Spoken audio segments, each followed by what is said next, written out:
Hello everyone, it's me Dr. Ayaz Ahmed. I am working as an aesthetic dermatologist. Today I will discuss another important topic of dermatology.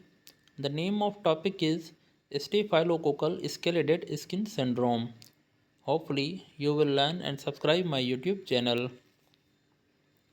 Definition: it's an exfoliative dermatosis caused by Staphylococcus aureus producing exotoxins, in which most of the body surface becomes tender, erythematous, and superficial epidermis strips off.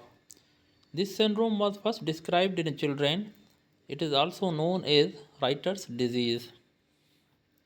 Epidemiology: it's a common in neonate and children under 6 years of age. Localized form is a common in older children and adults. Associations are renal failure, malignancy, immunosuppression, and alcohol. Predisposing factors: these are Staphylococcus aureus producing exfoliative toxins, namely ETA and ETB.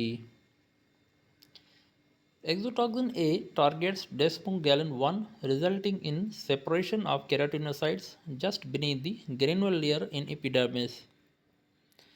Pathology: pathological features are splitting of epidermis between granular and spinous layer, which does not contain inflammatory cells. Disease is caused by one or more exotoxins, usually A and B, which are serine proteases in nature.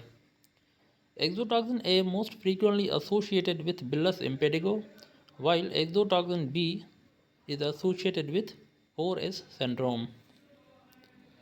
Clinical presentation, variants, differential diagnosis, and severity of classification.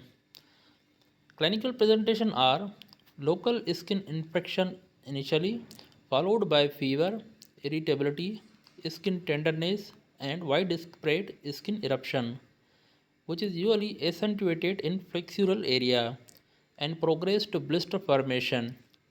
Nikolsky sign is always positive. Skin is extremely painful, gathered and folded in appearance. Two clinical variants are localized and generalized.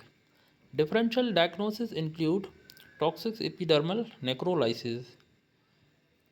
Generalized form is considered to be more severe than localized form. This image describes the peeling of a skin of infant. You can see the peeling of a skin on the scalp and back area. In picture B, you can also see the peeling of skin with fully erythematous skin. Skin is folded in appearance and gathered together. This is another example of staphylococcal scaleded skin syndrome involving the whole trunk area, oral cavity in young infant. In picture B, you can also see the peeling of skin along the axillary area. Skin here in this case is very tender and tense. Now investigation. The investigation of staphylococcal scaleded skin syndrome, or simply abbreviated as 4S syndrome, is usually clinical. Physical examination by healthcare provider will ask about the patient, about the symptom and medical history. Physical examination will be performed. Another investigation is the skin biopsy. A small sample of skin is taken and examined under microscope. A frozen section can be performed to quickly confirm the diagnosis. Biopsy will show non-inflammatory splitting of epidermis. Culture may be performed on blood, urine, nose, throat, and skin. In newborn, culture of a belly button may be performed. Culture should not be taken from bulla because they are sterile. Skin swab may be taken from the suspected source of infection or on the blister fluid. These can confirm the presence of Staphylococcus aureus. Blood culture may be performed when sepsis is concerned. Management.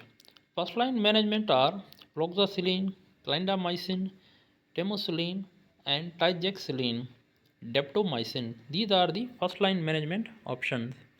Moreover, first generation cephalosporin, for example, cephalosporin and other drugs such as penicillin G, erythromycin may be used when Staphylococcus aureus is identified.